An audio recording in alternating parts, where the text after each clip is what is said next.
Bien-aimé dans le Seigneur, je te salue dans le nom tout puissant et précieux de Jésus-Christ de Nazareth. Que la paix et la grâce du Seigneur soient avec nous. Amen. Nous allons dans le livre de Romains, chapitre 13, au verset 9. La parole de Dieu dit ceci. Tu ne commettras point d'adultère, tu ne tueras point, tu ne déroberas point, tu ne convoiteras point, et ce qu'il peut encore avoir se résume dans cette parole, tu aimeras ton prochain comme toi-même. L'amour ne fait point de mal au prochain. L'amour est donc l'accomplissement de la loi. Amen. Bien-aimé dans le Seigneur, aimer une personne, c'est pas juste lui dire je t'aime, c'est pas juste lui faire des cadeaux, non. Aimer une personne, c'est faire ce que la personne aime. C'est respecter la personne, c'est faire ce qu'elle veut. Alléluia. Si tu aimes une personne, tu ne vas pas la contrarier.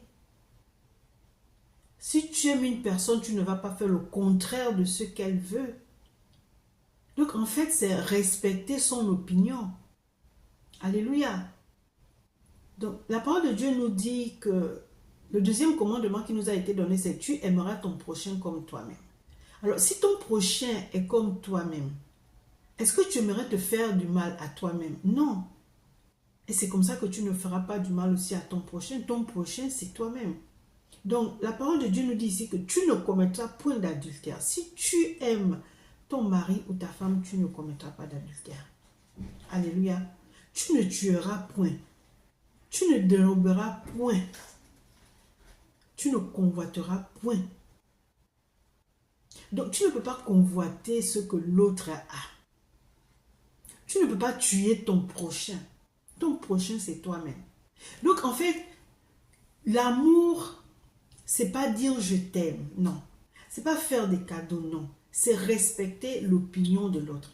C'est faire ce que l'autre aime. C'est faire ce que l'autre veut. Tu n'as pas envie de décevoir ton prochain, donc tu fais ce qu'il veut. Comme ça, il y a la paix. Et c'est par amour que tu fais ça. Tu aimes ton prochain, je ne lui fais pas de mal. Je ne peux pas convoiter la femme de mon frère ou bien le mari de ma soeur. Donc tu ne peux pas faire des choses que toi-même tu ne peux pas aimer qu'on te fasse. Alléluia. Donc, bien-aimés dans le Seigneur, faisons attention. L'amour, c'est pas seulement dire je t'aime. C'est pas seulement faire des cadeaux. Non, ce n'est pas ça. C'est vraiment comprendre son prochain. Qu'est-ce que ton prochain aimerait que tu fasses? Alléluia. C'est vraiment être à l'écoute de ton prochain pour ne pas lui faire de la peine. Alors, bien-aimé dans le Seigneur, aime ton prochain. Ne lui fais pas de mal.